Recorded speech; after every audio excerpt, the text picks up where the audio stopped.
میں نے میاں صاحب سے ریکویسٹ کی کہ میزائل بنانے کا موقع دیں، کچھ پیسے دیں،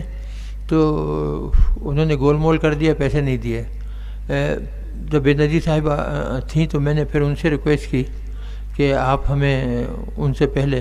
کہ آپ ہمیں میزائل بنانے کے لیے کچھ فنڈ دیں تاکہ ہم ڈیلیوری سسٹم بھی ہو، ورنہ ایٹم بم اگر ویسے ہی رکھا ہوا ہے تو اس کا کیا فائدہ ہوگا، کچھ بھی نہیں ہو سکتا۔ تو جب میں ان کے پاس گیا انہوں نے کہا کہ بیگ صاحب سے پوچھ لیں، اگر وہ آپ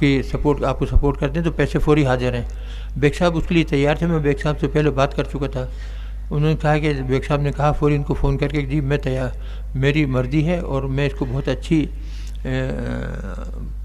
اچھا پروگرام سمجھتا ہوں، تو ڈاکٹر صاحب کو فوری پیسے دے دیے جائیں۔ تو ہم نے پھر یہ 500 کلومیٹر رینج کی میزائل بنائی، جس سے چائنا کے ساتھ کوآپریشن کی۔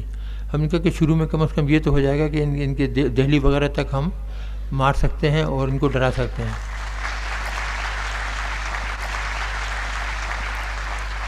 اور بعد میں ہم نے پھر 1500 کلومیٹر کی یہ غوری میزائل جو تھی وہ بنائی، اور یہ ہم نے 6 اپریل غالباً 98 کو فائر کی، تو وہ گئی بلوچستان میں جا کے دلبندین کے قریب ٹارگیٹ پہ جا کے گری۔ بس جب یہ میزائل فائر ہوئی ایک تو کسی کو پتہ ہی نہیں تھا کہ ہم کوہوٹے میں یہ کام کر رہے ہیں، تو اس طریقے سے ہم نے وہ میزائل فائر کی، جب وہاں گری تو ہندوستان کا تو دم ہی نکل گیا۔ اور جب وہاں اس وقت ہمیں لوگوں نے بتایا کہ ایک سفارتی فنکشن میں